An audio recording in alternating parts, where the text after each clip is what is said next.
Hello दोस्तों। तो आज मैं लेकर के आया हूँ बाय वर्ब। बाय वर्ब इस वीडियो में हम लोग सीखेंगे बाय वर्ब का हिंदी मीनिंग, बाय वर्ब का पांचों फॉर्म, बाय वर्ब से कौन कौन सा वर्ड मीनिंग मिल करके बना है, और दोस्तों जानेंगे कि बाय वर्ब का किस तरीके से आप लोग सेंटेंस में यूज करेंगे। तो चलिए स्टार्ट करते हैं इस वीडियो की। टू बाय बतला दूं दोस्तों, जो कि वर्ब का मूल रूप होता है, जो मेन फॉर्म होता है, उसके आगे लिखा जाता है टू। टू तो बाय वर्ब है। बाय वर्ब का हिंदी मीनिंग होता है खरीदना, यानी किसी चीज को खरीदना, क्रय करना, यानी किसी चीज को कीनना को इंग्लिश में बोला जाता है बाय। मोल लेना, यानी दोस्तों किसी चीज का दाम पूछने को बोला जाता है मोल लेना, इंग्लिश में बोला जाता है बाय। खरीदारी करना, यानी किसी चीज का खरीदारी करने को भाइयों इंग्लिश में बोला जाता है बाय। खरीद लेना, घूस देकर खरीदना, यानी दोस्तों किसी व्यक्ति को घूस देकर के किसी चीज को खरीद लिया जाए तो उसको भी इंग्लिश में बाय बोला जाता है। आगे बढ़ते हैं साथियों और सीखते हैं कि बाय वर्ब का 5 फॉर्म क्या होता है। V1 होता है बाय, V2 होता है बाउट, V3 होता है बाउट, V4 होता है बाइंग और V5 होता है दोस्तों बायस। बायस तो ये होता है भाइयों बाय वर्ब का पांचों form: buy, bought, bought, buying, buys, buys. ये होता है पांचों फॉर्म बाय वर्ब का। जानकारी के लिए बतला दूं कि प्रेजेंट इंडेफिनिट टेंस में V1 और V5 का प्रयोग किया जाता है। जैसे दोस्तों अगर आपको बोलना हो कि वह एक मोबाइल खरीदती है तो आप बोलेंगे सी बायज, वह खरीदती है अ मोबाइल, यानी एक mobile. She buys a mobile, वह एक मोबाइल खरीदती है। सी दोस्तों सिंगुलर सब्जेक्ट है, इसीलिए मैं V5 का प्रयोग कर रहा हूँ। अगर प्लूरल सब्जेक्ट होता तो मैं बोलता दोस्तों ये वाला।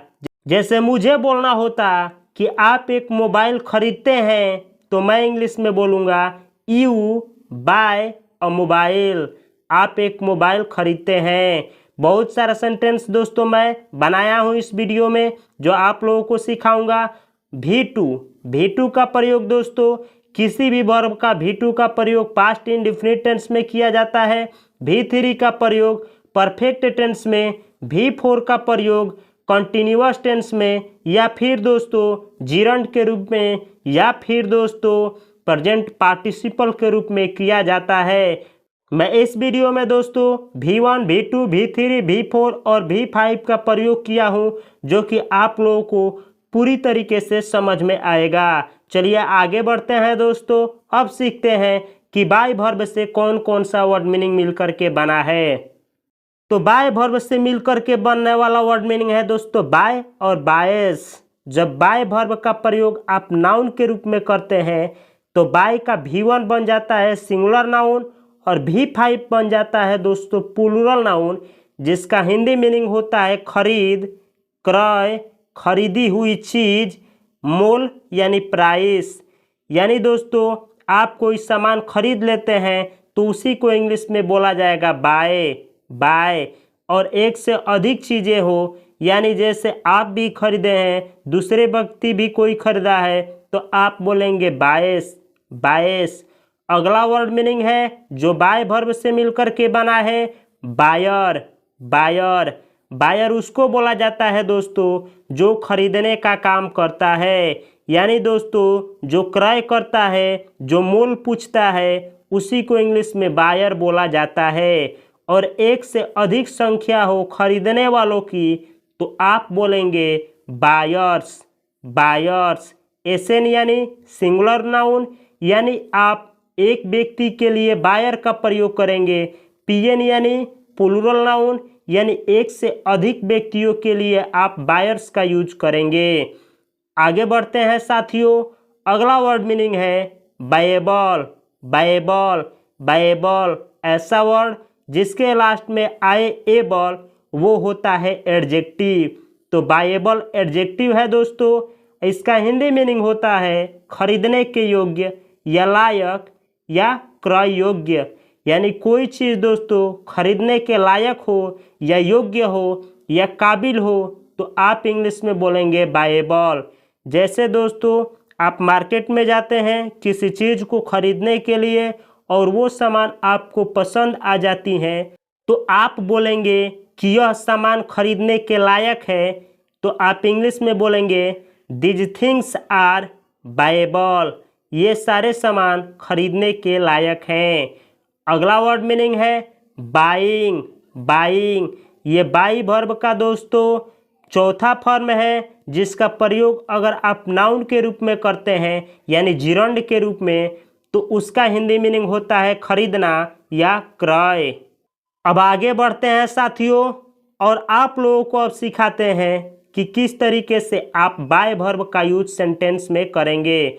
जैसे दोस्तों अगर आपको किसी को ऑर्डर देना हो और कोई सामान खरीदने के लिए बोलना हो, जैसे अगर आप बोलना ये चाहें कि एक किताब खरीदो तो आप इंग्लिश में बोलेंगे बाय अ बुक, एक किताब खरीदो। इसी तरीके से दोस्तों आप किसी चीज़ को किसी व्यक्ति से खरीदने के लिए बोलते हैं तो बाय बोलेंगे और यहाँ पे होगा वो चीज़। जैसे बाय अ पेन, एक पेन खरीदो, बाय अ मोबाइल, एक मोबाइल खरीदो। ये दोस्तों ऑर्डर हो जाएगा या फिर आदेश हो जाएगा। यानी अपने से छोटे से अगर कोई सामान खरीदवाना हो तो आप बोलेंगे buy a book, buy a pen, buy a laptop. और अपने से बड़े आदमी से खरीदवाना हो दोस्तों तो आप रिक्वेस्ट करेंगे। जैसे आप बोलेंगे कृपया एक किताब खरीदो। जैसे दोस्तों अगर आपका पिताजी आपके साथ हो और आप उनसे खरीदवाना कुछ चाहें तो पिताजी से आप रिक्वेस्ट करेंगे, आप बोलेंगे कृपया एक किताब खरीदो। तो इंग्लिश में आप अपने पिताजी से बोलेंगे दोस्तों please buy a book.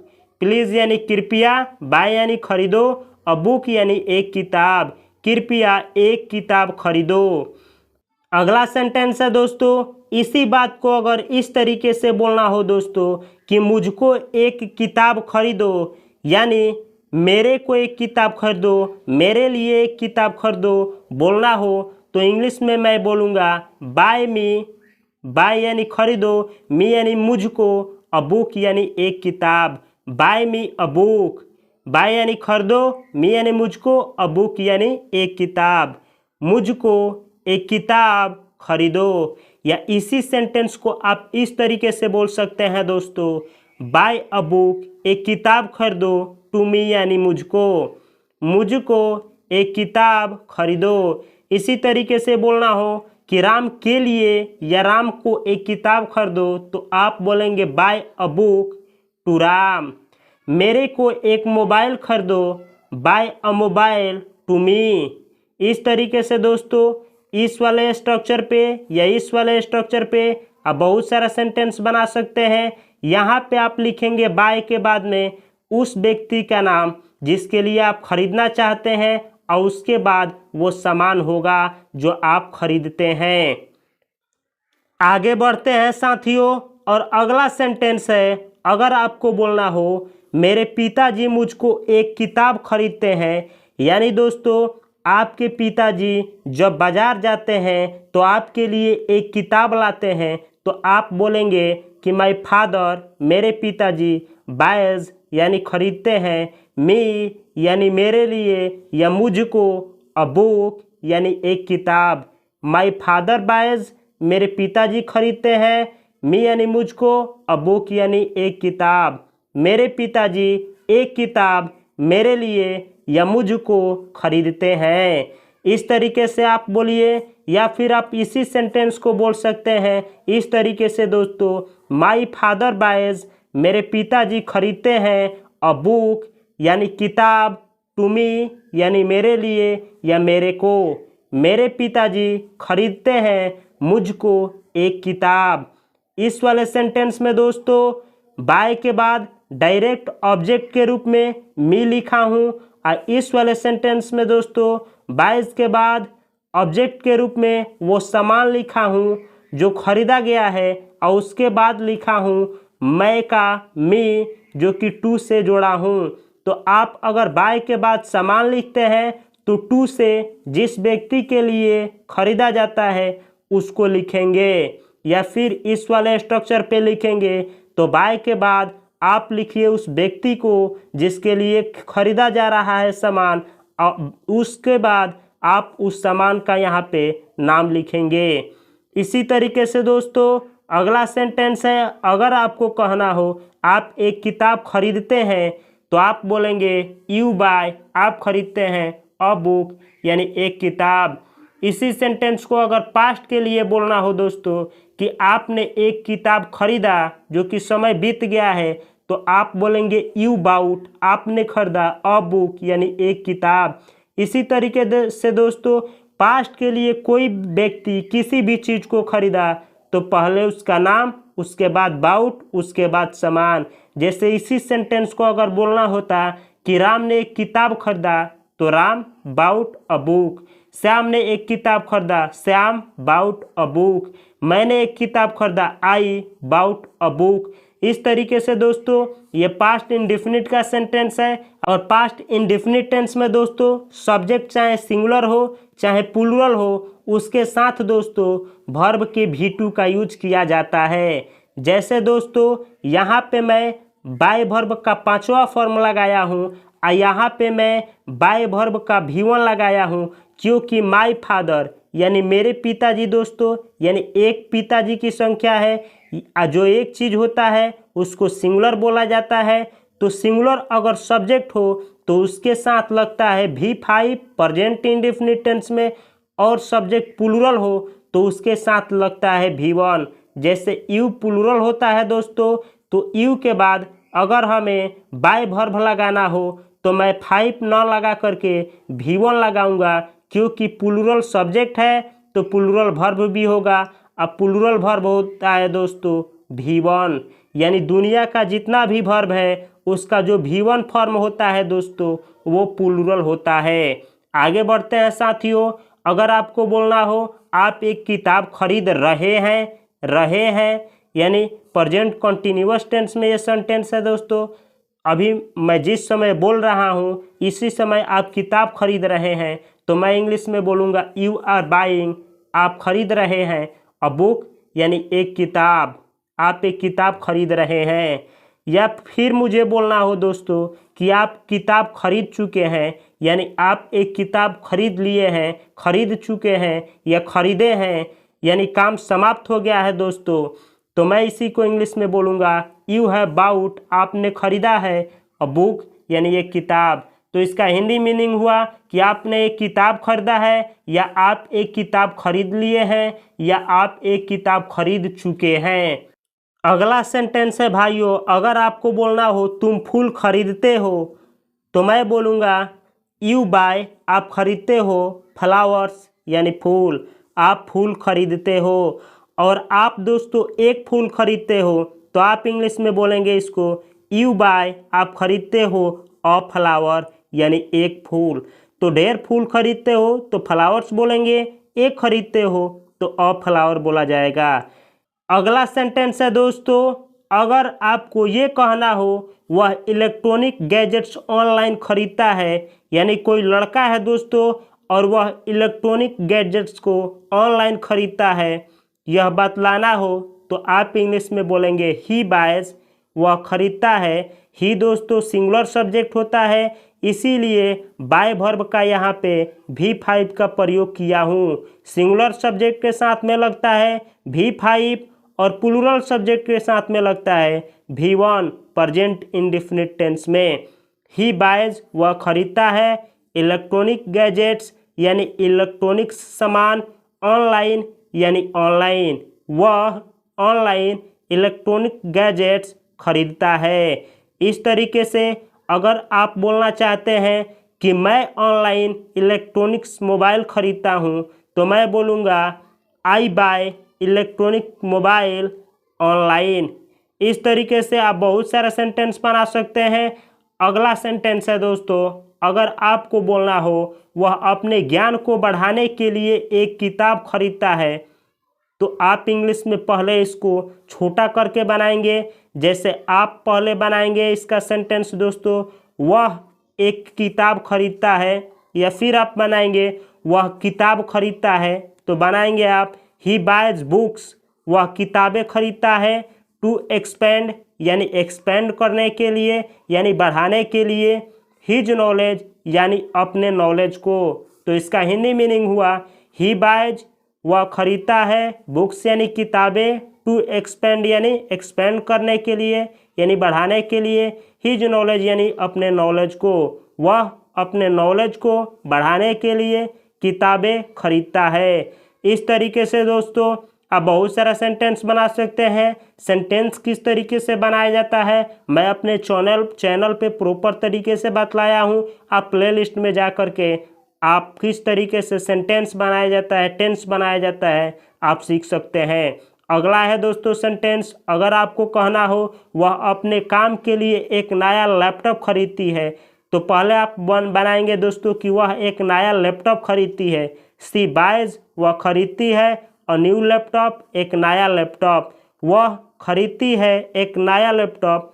For यानी के लिए, हर वर्क यानी अपने काम के लिए, वह अपने काम के लिए एक नया लैपटॉप खरीदती है। इस तरीके से आप बहुत सारा सेंटेंस बना सकते हैं। आगे बढ़ते हैं साथियों, अगर आपको बोलना हो आप एक क्रेता हो यानी आप एक खरीदने वाले हो, आप एक खरीदार हो तो मैं इंग्लिश में बोलूँगा यू आर, आप हो या आप हैं, अ बायर यानी एक खरीदार, आप एक खरीदार हैं। अगला सेंटेंस है, अगर आपको कहना हो यह मोबाइल खरीदने के लायक है, यानी कोई मोबाइल है दोस्तों वह आपको पसंद है, आप बोलते हैं उसको कि यह मोबाइल खरीदने के लायक है तो आप इंग्लिश में बोलेंगे दिस मोबाइल, यानी यह मोबाइल, इज यानी है, बायबल यानी खरीदने के लायक, यह मोबाइल खरीदने के लायक है। इसी तरीके से कोई सामान खरीदने के लायक होगा दोस्तों तो दिस सामान इज बायबल, जैसे दिस पेन इज बायबल, यह कलम खरीदने के लायक है। इस तरीके से दो चार तो सेंटेंस दोस्तों कमेंट बॉक्स में अवश्य लिखिए। अगर आपको कुछ भी सीखने को मिला है तो प्लीज़ कमेंट बॉक्स में दोस्तों प्लीज़ कमेंट करिए कि यस कीप इट अप, यानी इसको जारी रखा जाए, इस सीरीज को जारी रखा जाए। प्लीज़ अगर आप कमेंट बॉक्स में ये कमेंट करते हैं दोस्तों तो मुझे भी मदद मिलेगा ये जानने में कि हाँ आप लोगों को बेनिफिट हो रहा है। मेरे चैनल के जो भी मेरे भाई बहन हैं, मेरे साथी लोग हैं, मेरे दोस्त हैं, वो बेनिफिट ले रहे हैं लोग, तो उससे मुझे भी मोटिवेशन मिलेगा। मेरे मोटिवेशन के लिए और आपका भाई और आपका दोस्त के लिए प्लीज़ मेरे चैनल को सब्सक्राइब करिए। और आपको लगता है कि ये वीडियो आपके भाई को या आपकी बहन को या आपके भैया को या आपके साथियों में किसी को भी ये वीडियो बेनिफिट पहुंचा सकता है, यानी एक न एक वर्ड तो सिखा ही सकता है, तो प्लीज़ इस वीडियो को अपने दोस्तों के साथ शेयर करें। मिलता हूं मैं अगले वीडियो में, तब तक के लिए आपको और आपकी पूरे परिवार को मेरी तरफ से बहुत सारी शुभकामनाएं और नमस्कार।